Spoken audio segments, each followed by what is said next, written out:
तो इस खबर पर चर्चा के लिए हमारे साथ में त्रिलोक गोटी फोन लाइन पर जुड़े हुए हैं, जो राष्ट्रीय किसान मजदूर महासंघ के प्रांतीय अध्यक्ष हैं। उनसे जानेंगे इस बजट को लेकर। त्रिलोक जी, आपसे जानना चाहेंगे, जिस तरह से आज बजट पेश किया गया, किसानों को लेकर भी कई तरह की घोषणाएं की गई हैं, तो किस तरह से देखते हैं आप इस बजट को किसानों के लिए? यह जो बजट है वास्तव में अंतरिम बजट ना कहते हुए चुनावी बजट ही कहा जाना उचित रहेगा इसको।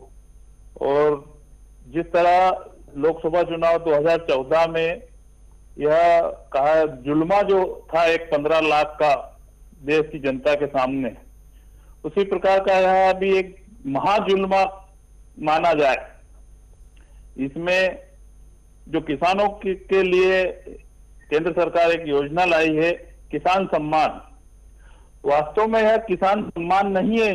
इस योजना के कारण किसानों का, इससे किसानों का निश्चित ही अपमान हुआ है और देश का किसान का जो मन है बहुत আহিत हुआ है कि 6,000 रुपए जो वार्षिक एक किसान को देंगे 500 रुपए महीने के हिसाब से, उस उत्ते में तो मुझे लगता है कि माननीय प्रधानमंत्री जी के साल भर जूते भी पालिश नहीं होते होंगे।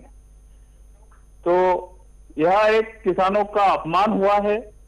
माननीय प्रधानमंत्री जी से इतनी आशा थी हमें, देश के किसानों की ओर से मैं बोल रहा हूं कि देश के किसानों को इतनी आशा थी कि जब उन्होंने लोकसभा चुनाव 2014 में देश में कम से कम 400 सभाओं में स्वामीनाथन रिपोर्ट लागू करने की बात कही थी।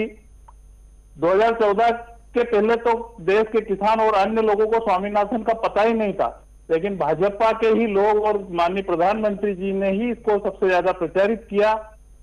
और उसके बाद 2015 में सुप्रीम कोर्ट में केंद्र सरकार एक शपथ पत्र देती है कि हम देश के किसानों को स्वामीनाथन की रिपोर्ट लागू नहीं कर सकते या उसके अनुसार उनको फसल का दाम नहीं दे सकते।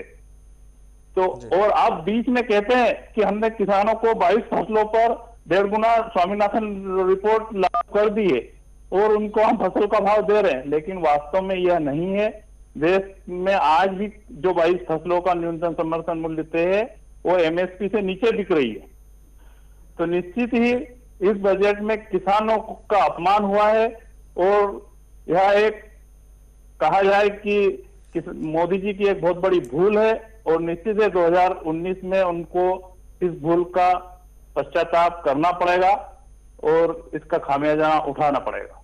जी, चलिए, बहुत बहुत शुक्रिया हमसे जुड़ने के लिए, बात करने के लिए।